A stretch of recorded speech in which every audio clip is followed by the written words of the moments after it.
So in this video we will be discussing about RNA interference, and um, for understanding RNA interference you should know the central dogma of life. I discussed it in my last video that the change or the conversion of DNA to mRNA and from mRNA to proteins is the chain which is known as central dogma of life. Hence it includes transcription and translation.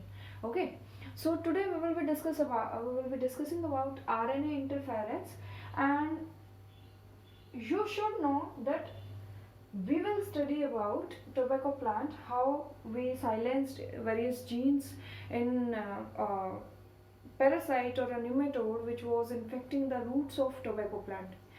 देखिए बेटा, हो क्या रहा था, we had a tobacco plant जिसके जिसके roots को attack कर रहा था एक निमेटोड का नाम था मिलोडिगाइन इनकॉग्निशिया। ठीक है, तो रूट्स को कौन इन्फेक्ट कर रहा था, रूट को इन्फेक्ट कर रहा था एक निमेटोड जिसका नाम था मिलेटिगाइन इनकॉग्निशिया। कैसे याद कर सकते हैं, इनकॉग्निशिया यानी कि हिडन मोड। ठीक है, तो ये निमेटोड चुपके चुपके किसको हैम्पर करता था, क्या करता था, ये रूट्स को अफेक्ट करता था।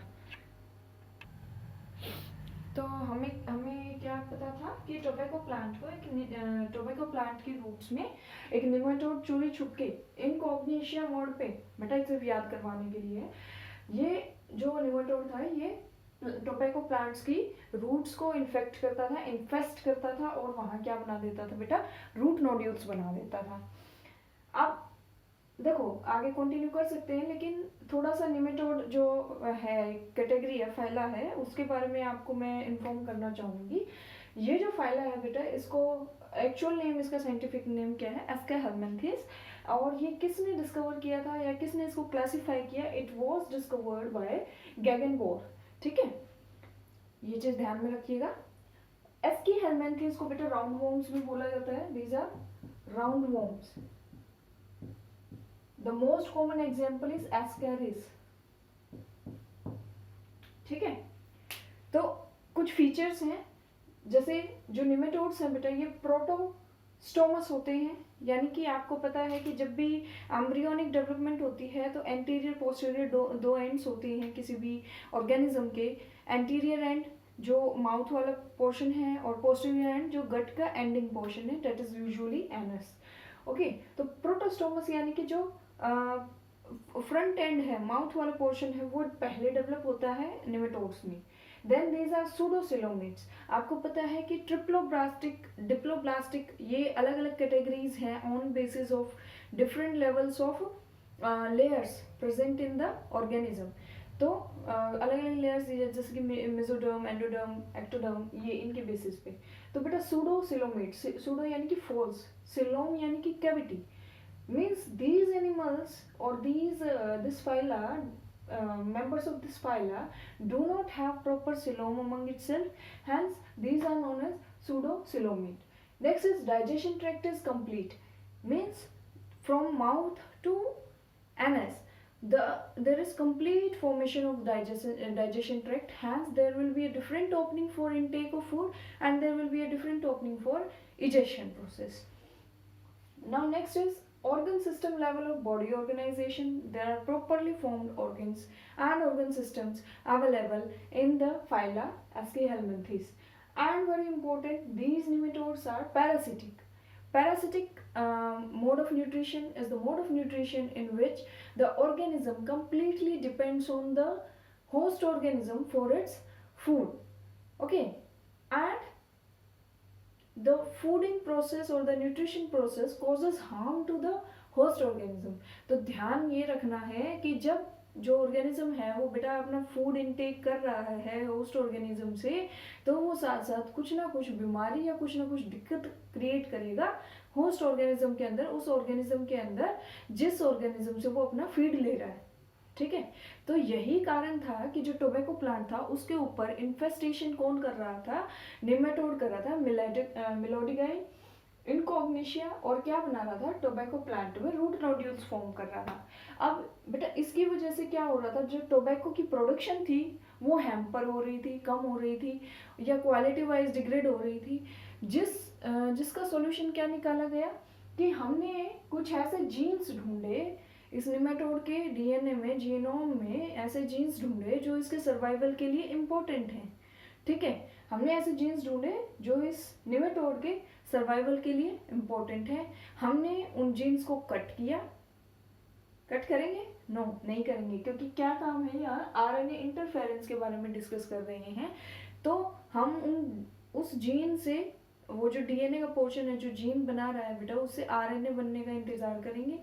जो आरएनए बना है हम उसको उठाएंगे और किस में डाल देंगे, किसी भी होस्ट ऑर्गेनिज्म के अंदर डाल देंगे। रिमेंबर, ये जो होस्ट ऑर्गेनिज्म है, इससे मेरा मतलब है किस चीज़ का, जो आपके जो आपने ऑर्गेनिज्म लिया है या जो आपने सेल्स या बैक्टीरियाज लिए हैं जिसके अंदर आपने क्लोनिंग करवानी है आरएनए की। ठीक है, देखो क्या करेंगे। This method involves silencing of specific mRNA due to complementary dsRNA molecule that binds to prevent translation of mRNA, which is known as silencing. देखिए, मैंने आपको पहले वाले चैप्टर्स में बताया है कि जो हमारा डीएनए है बेटा वो क्या है, डबल स्ट्रैंडेड है। पोलैरिटी, दो एंटी पोलैरिटी के सेल्स स्ट्रैंड्स हमारे पास अवेलेबल हैं। One is from 3 prime to 5 prime, the other is from 5 prime to 3 prime. हमें ये पता है कि इनमें से कोई एक स्ट्रैंड जो है वो हमारे आरएनए के लिए कोड करता है, मैसेंजर आरएनए के लिए कोड करता है, and that strand has the polarity 3 prime to 5 prime. Fine, this 3 prime to 5 prime strand is known as template strand. What it is known as? It is known as template strand. And the other strand is known as coding strand. जो 5 prime से 3 prime वाला DNA strand है वो coding strand कहलाता है. Though it doesn't codes for the proteins or the mRNA, but still irony. 3 prime से 5 prime वाला template strand है, ये कोड करेगा एमआरएनए के लिए। तो बेटा ये हमारा एमआरएनए बन चुका है। क्लियर? अब बेटा हम इस एमआरएनए को किस में डाल देंगे, किसी भी सेल के अंदर डालेंगे और वहां क्या करवाएंगे, इस एमआरएनए के जाने के बाद क्या होगा बेटा, इसके अपोजिट दूसरे स्ट्रैंड्स बन जाएंगे। ठीक है, क्लियर इतनी बात? एमआरएनए क्या हो जाएगा, डबल स्ट्रैंडेड हो जाएगा। ये कोई भी आपका होस्ट है, होस्ट ऑर्गेनिज्म। ठीक है, अब ये जो डीएसआरएनए है बेटा, इसको एग्रोबैक्टीरियम वेक्टर की मदद से, किसकी मदद से, एग्रोबैक्टीरियम वेक्टर की मदद से हमने किस में ट्रांसफर करवाया, टोबैको सेल्स में। टोबैको प्लांट की सेल्स में हमने इसको ट्रांसफर करवा दिया। Sorry, I think and my doubt suspicion was correct, I am writing the spelling of tobacco wrong. हमने इसको टोबैको की सेल्स में बेटा ट्रांसफर करवा दिया। अब सोचो क्या होगा, ये आपका सपोज टोबैको प्लांट है, ये रूट्स हैं, फाइन, यहाँ कोई ये आपका क्या है बेटा, ये आपका निमेटोड अवेलेबल है। इस निमेटोड ने फीड किया किस पे, ये निमेटोड ने फीड किया रूट्स पे। ठीक है, जो टोबैको प्लांट की सेल थी इसके अंदर क्या था, डीएसआरएनए था। कौन सा, कुछ ऐसे स्पेसिफिक जीन्स के लिए ये आरएनए था जो सर्वाइवल के लिए, निमेटोड के सर्वाइवल के लिए बहुत जरूरी है। ठीक है, तो मान लो कोई ऐसा प्रोटीन है जो इस एस्कैरिस के सर्वाइवल के लिए एसेंशियल है, तो हमने उसी के अगेंस्ट बेटा यहाँ आरएनए, डीएसआरएनए प्रोड्यूस करवा लिया है। अब जब इस डीएसआरएनए को निमेटोड इनगल्फ करेगा, यानी कि जब सेल को खाएगा, ये डीएसआरएनए इसकी बॉडी के अंदर जाएगा, निमेटोड के अंदर, तो बेटा वहां जो एंजाइम्स मौजूद हैं वो इस डीएसआरएनए को सेपरेट कर लेंगे और फ्रेगमेंट्स में तोड़ लेंगे। समझिए इतनी बात? जब ये फ्रेगमेंट्स में टूट जाएगा तो बेटा अब ऑलरेडी जो इसकी सेल्स के अंदर असेंशियल एमआरएनए था, इसकी अपोजिट पोलैरिटी का स्ट्रैंड हमारे पास अवेलेबल है, जो कि यहाँ आके इसके साथ बाइंड कर जाएगा, और जिसकी वजह से अब ये mRNA जो है वो ट्रांसलेशन नहीं कर पाएगा। दोबारा सुनिए, हमने कुछ एसेंशियल जीन्स के dsRNA double stranded RNA produce करवाए किसी होस्ट ऑर्गेनिज्म के अंदर, और एग्रोबैक्टीरियम वेक्टर की मदद से हमने उनको ट्रांसफर कर दिया टोबैको सेल्स में। टोबैको सेल्स में ट्रांसफर होने के बाद जब भी निमेटोड टोबैको सेल्स को के ऊपर फीड करेगा, तो जो टोबैको सेल्स के अंदर dsRNA आपने इंट्रोड्यूस करवाया था वो जाके बाइंड कर जाएगा जो एक्चुअल mRNA है उसके साथ। क्लियर हो गई ये बातें? जब dsRNA यहाँ mRNA जो कि सिंगल स्ट्रैंडेड होना चाहिए प्रोटीन फॉर्मेशन के लिए, वो बेटा हो गया double stranded. Double stranded mRNA कभी भी प्रोटीन फॉर्मेशन नहीं करता, कभी भी ट्रांसलेशन में काम नहीं आता। समझ आ गया? आरएनए इंटरफेरेंस, यानी कि आरएनए की वर्किंग में आप कुछ बाधा डाल रहे हो, कुछ इंटरफेरेंस कोज कर रहे हो, तो वहीं से इसका नाम पड़ा है। तो यहाँ आपने यूटिलाइज किया क्या? Antisense RNA. अब ये एंटीसेंस आरएनए क्या है, मैंने तो आपको कहीं नहीं बताया। देखिए, जो डीएनए स्ट्रैंड, जो टेम्पलेट स्ट्रैंड होता है, कोड करता है, मतलब प्रोटीन्स की फॉर्मेशन के लिए जिसमें जो आपका टेम्पलेट स्ट्रैंड होता है ये बनाता है क्या? ये बनाता है सेंस आरएनए। ठीक है? और जो आपका कोडिंग स्ट्रैंड होता है, यानी कि जो किसी चीज के लिए कोड नहीं करता, वैकेंट रहता है बेटा, ये कोड ये क्या बनाता है? ये बनाता है मिस सेंस या एंटी सेंस आरएनए। अब ये जो स्ट्रैंड बना है ये है सेंस आरएनए। इसके अगेंस्ट आपने एंटी सेंस आरएनए यहाँ बनवाया था, जो कि ये बना है और बाइंड कर चुका है। तो हमने यूटिलाइज किया एंटी सेंस आरएनए को क्या करने के लिए? इस एमआरएनए पे मौजूद जीन्स को साइलेंस करने के लिए। ठीक है? तो अब जरा यहाँ ध्यान दो, it utilises anti sense RNA. Clear? dsRNA can not produce proteins, double stranded RNA can not produce proteins, बता चुकी हूँ मैं आपको। Now, a very common question that occurs in competitive exams is dash initiates the RNAi। RNA interference को initiate कौन करता है? हमारे लिए बेटा काम तो सिर्फ एक स्ट्रैंड आ रहा है यहाँ, लेकिन जब भी ये क्वेश्चन आएगा आप इसमें आंसर करेंगे dsRNA। डबल स्ट्रैंडेड आरएनए क्या करता है? इनिशिएट करता है किसको बेटा? RNA इंटरफेरेंस को। Please mark this point, it is very important. Fine. हमने कौन सा वेक्टर यूज किया? हमने यहाँ एग्रोबैक्टीरियम वेक्टर का इस्तेमाल किया है। अब ये चीज भी ध्यान रखने लायक है कि this kind of mechanism, this RNA interference is seen in all eukaryotic organism as a process और as a method of cellular defence. Cellular defence के मेथड के तौर पे ये सभी यूकैरियोटिक ऑर्गेनिजम्स में मौजूद होती है। ठीक? अच्छा, लास्ट में देखो एक बार, it is also called as gene silencing, क्योंकि आपने जीन को साइलेंस कर दिया है। साइलेंस का मतलब अब ये प्रोटीन नहीं बना पाएगा, साइलेंसिंग का मतलब है कि protein formation won't take place. और antisense RNA technology, RNA interference को दो और नेम्स से बोला जा सकता है, जीन साइलेंसिंग और antisense RNA antisense RNA technology. I hope this is clear.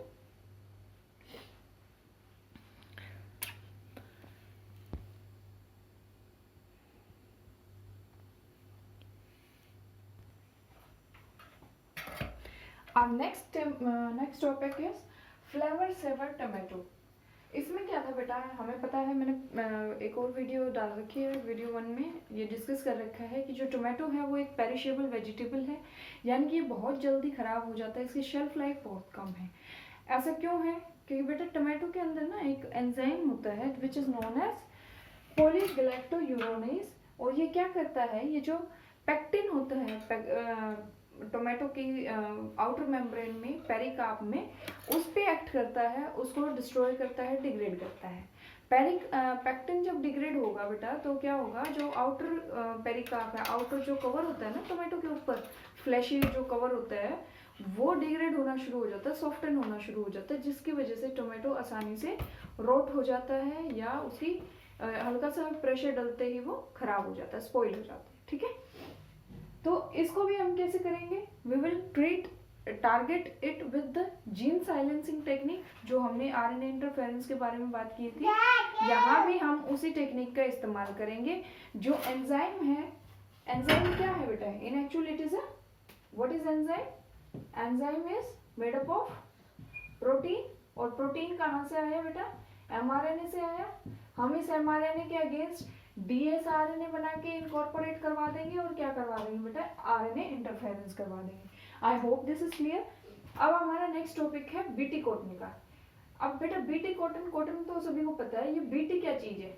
BT in actual एक बैक्टीरिया से के नेम से लिया गया है। ये इनिशियल जो है बैक्टीरिया के नेम से लिया गया है। वो बैक्टीरिया क्या है? It is bacillus thuringiensis, bacillus thuringiensis। Now we should know, we must know कि कॉटन के अंदर जो है बेटा बर्डवॉर्म्स और बॉलवॉर्म्स होते हैं, जो उसको उसके बर्ड्स को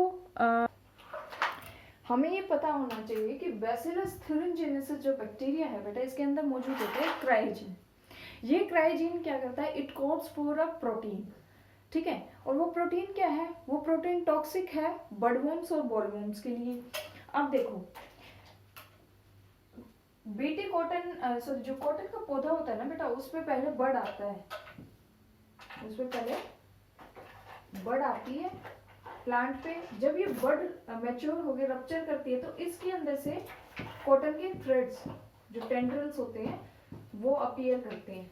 ठीक है, लेकिन ये जो बर्डवॉर्म्स और बॉलवॉर्म्स है, कॉटन बर्डवॉर्म्स एंड बॉलवॉर्म्स, वो क्या करते हैं बेटा? इसको बर्ड फॉर्म में ही इसको इन्फेस्ट कर देते हैं, इसको अंदर से कंप्लीटली इस पे फीड करते हैं। यानी कि बर्ड ही नहीं बचेगा तो बेटा कॉटन आएगी कहाँ से? एग्री? तो हमें किससे बचाना था? अपने बर्ड्स को बर्डवॉर्म और बॉलवॉर्म से। तो बेटा ये जो प्रोटीन है ना, ये जो बैसिलस thuringiensis क्राइजीन से जो प्रोटीन बनाता है, ये हार्मफुल है बर्डवॉर्म्स और बॉलवॉर्म्स के लिए, कॉटन बर्डवॉर्म्स और बॉलवॉर्म्स के लिए। इसे क्राइजीन का इस्तेमाल करेंगे हम। और हमने क्या किया? हमने क्राइजीन को किस में डाल दिया? क्राइजीन का जो डीएनए पोर्शन था उसको कट किया और किस में डाल दिया? कॉटन सेल्स के अंदर डाल दिया। ठीक है, अब कॉटन क्या करेगा? कॉटन में ऑटोमेटिकली क्राइजीन आ गया है, यानी कि कॉटन क्या बनाएगा? प्रोटीन बनाएगा। कौन सा प्रोटीन बनाएगा? जो कि बर्डवॉर्म्स और बॉलवॉर्म्स के लिए हार्मफुल था, ये टॉक्सिक था। ठीक है, लेकिन ये जो प्रोटीन है बेटा, ये फिलहाल है इनएक्टिव फॉर्म में, यानी कि ये जिस बैक्टीरिया के अंदर है उसको ये क्यों नहीं मतलब अफेक्ट कर रहा है? जैसे जो बैसिलस है, इसके अंदर भी तो ये प्रोटीन बनेगा। ये प्रोटीन इस बैसिलस के लिए हार्मफुल क्यों नहीं है? क्योंकि उस टाइम पे ये क्या है बेटा? ये इनएक्टिव फॉर्म में मौजूद है। ठीक है, क्या है? इनएक्टिव फॉर्म में मौजूद है। जैसे ही ये प्रोटीन जाता है किसके अंदर? जैसे ये प्रोटीन मिलता है एल्कलाइन मीडियम से, इट सोल्यूबलाइजेस। ठीक है, इट सोल्यूबलाइजेस, और सोल्यूबलाइज होने पे ये एक्शन लेता है क्या? ये परफोरेट कर देता है मिडगट को। ठीक है, मिडगट क्या हुआ बेटा? मान लो ये वॉर्म है, 3 पोर्शन है, दिस इज द मिडगट।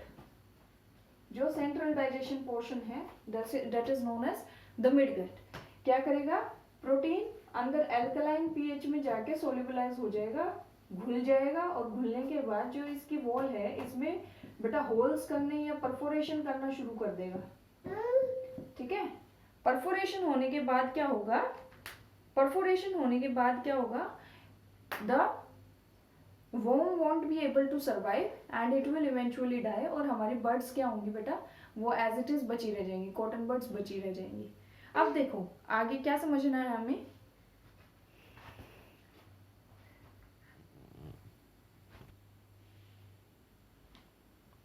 अभी देखिए हमारे पास जो है, हमने पढ़ा कि बर्डवॉर्म और बॉलवॉर्म्स, कॉटन बॉलवॉर्म्स पे क्या अटैक करेगा? इनएक्टिव प्रोटीन अटैक करेगा, जब भी वो कॉटन के पौधे पे, कॉटन सेल्स पे, बीटी कॉटन सेल्स पे इन्फेस्ट करेंगे।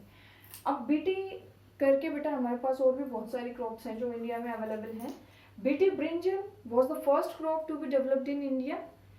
BT tomato, BT rice, BT corn, butta, and BT cotton. These are 5 categories of crops that are mentioned as BT in that are present in India and are grown in India. Okay. अब देखिए ये जो बोलवॉर्म्स हैं बेटा, ये जो cry gene है या क्राई प्रोटीन है, ये कुछ पर्टिकुलर फैमिलीज को, इंसेक्ट्स की फैमिलीज को अफेक्ट करता है। ये जो हमारे फ्रेंडली इंसेक्ट्स हैं, जैसे कि जो पॉलिनेशन में काम आते हैं, आपकी हनी बीज हैं, बीज हैं, उनको अफेक्ट नहीं करता है। ये सिर्फ और सिर्फ कुछ पर्टिकुलर फैमिलीज को अटैक करता है ये क्राइजीन, जिनमें से आपको याद क्या करना है।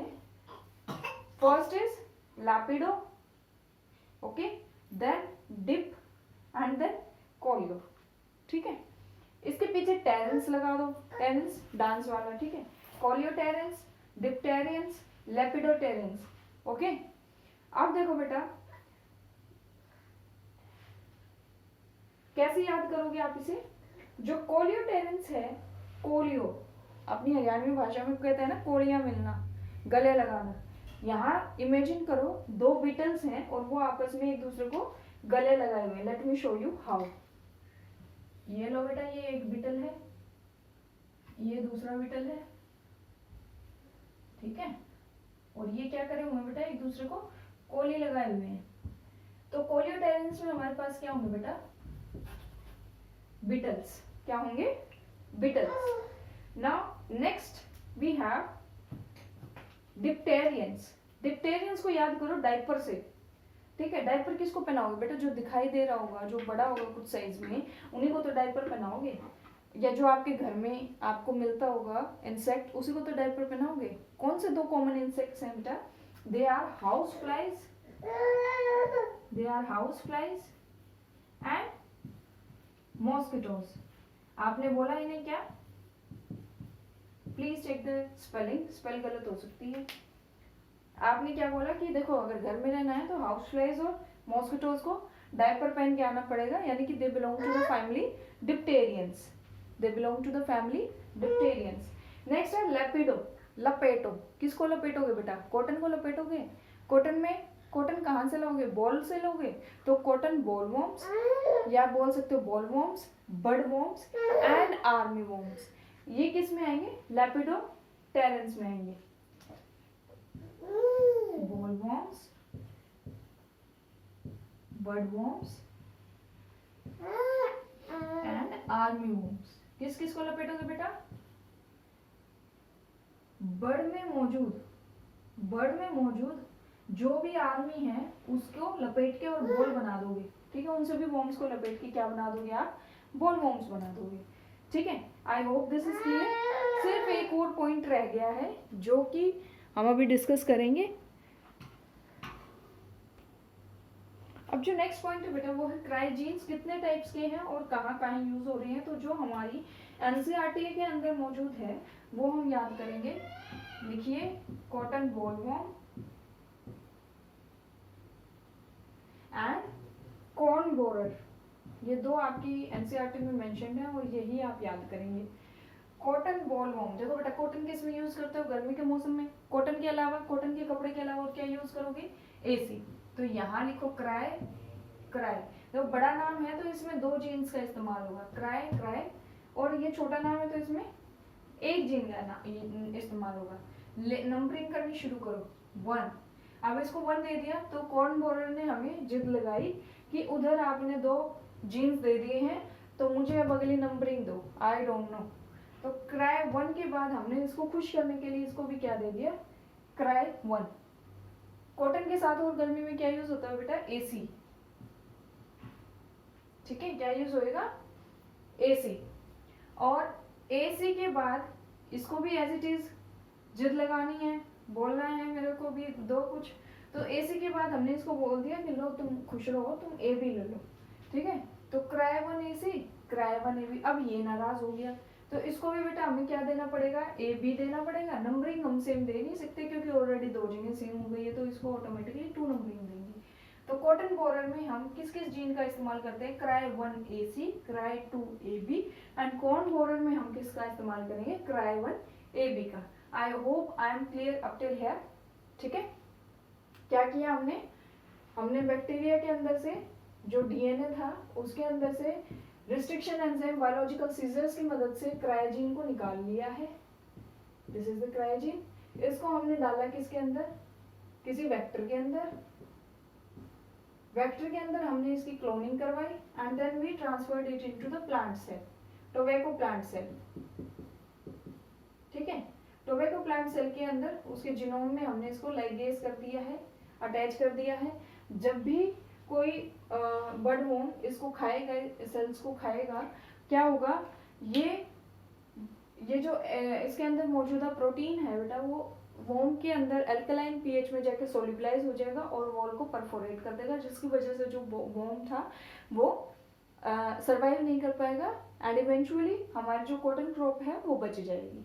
हमने अलग अलग क्रॉप्स तैयार कर रखे हैं। ब्रिंजल जिसमें कि सबसे पहले था इंडिया में बनने वाला, BT brinjal, BT tomato, BT rice, BT corn and BT cotton. ठीक है, फिर हमने पढ़ा कि ये हमारे जो बेनिफिशियल इंसेक्ट्स हैं उनको हार्म नहीं करती है, कुछ पर्टिकुलर कैटेगरीज को टारगेट करता है ये क्रायोजीन, जिसमें हमने अलग अलग फैमिलीज पढ़ी।